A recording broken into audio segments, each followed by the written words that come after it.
And now behind the scenes on the making of Terminator. The location, the desolate nighttime streets of downtown Los Angeles on the set of The Terminator, a futuristic action thriller from Hemdale Productions and Orion Pictures. Starring Arnold Schwarzenegger in a very unique role. The film also stars Linda Hamilton and Michael Biehn.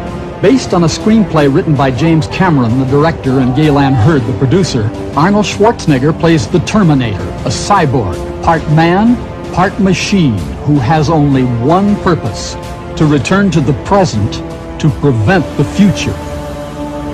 Well, Terminator for me is a very important and a very different role that I've ever played before. First of all, because it is not a barbaric type of a role. It's not with where you show the body or the muscles or so on. It's not a prehistoric type of a character role. It's futuristic. And I played the villain the first time in my life. It is playing a robot. I have never done that. So all of the things that the Terminator has are things that are very unique for me.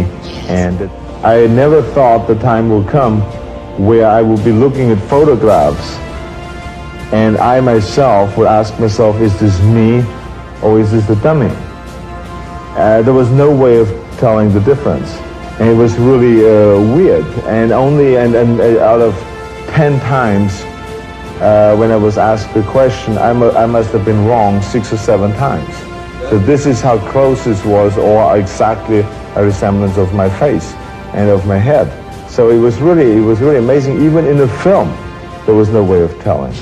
Working with the robot was a real experience, and it was very fascinating, and I just must applaud everything that they did. You know, they worked as hard as I did. It was also very strange because you have lots of people operating a puppet, and the director, I mean, it's not a real reality per se that you can just look at and respond to. You have to create it for yourself and then respond to it. And instead you've got a director saying, okay, here he is, okay, now he's getting up, and now he's coming. You know, you have a little hand to work with too often. But it was very interesting, certainly, you know, one of the nicer things about the film. One of the really nice things I think about The Terminator is that it is an action movie, and I think it's an excellent action movie. And I think James Cameron is really good, very talented young director. I think he's going to be a big star. I think he's very talented, and I think he really writes action well and directs it well. And so it's a good action picture, and so I think people should see it, and a lot of people see it just for the action alone. But on top of that, Linda and I's relationship in the movie gives us a chance to stretch a little bit and work as actors, not just running away from a robot. If I just come in? No, the backs of my legs hurt.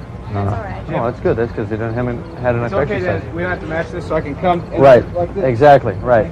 And then Linda, just toss that pipe just down in here, okay, on the ground. Okay, let's see it again. Do it a little faster, too. Terminator's coming. And action. Action!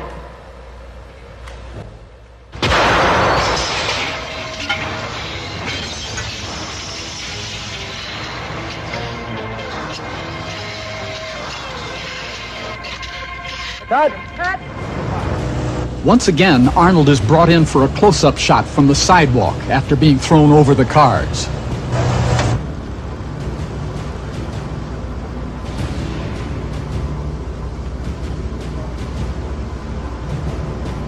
Whatever is will be taken away and You almost don't look at him as you slam his Oh, yeah, head. absolutely, You're yeah. already thinking about how you're going to get in into and the what you're car going and to using the car as an object for the next move, yeah. Exactly.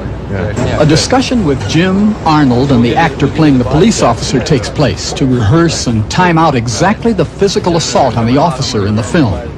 Special padding is placed under the outer clothing of the actor to avoid injury when Arnold slams him into the door. Back and you go like this, yeah. Like that. Then I can go on. Yeah, and that throws him well clear. That's what I wanted. It's out there. And now that you've seen what goes into the production of just one 90-second action scene shot over a 2-night period, let's take a look at the completed scene as it appears in the actual film. Cut!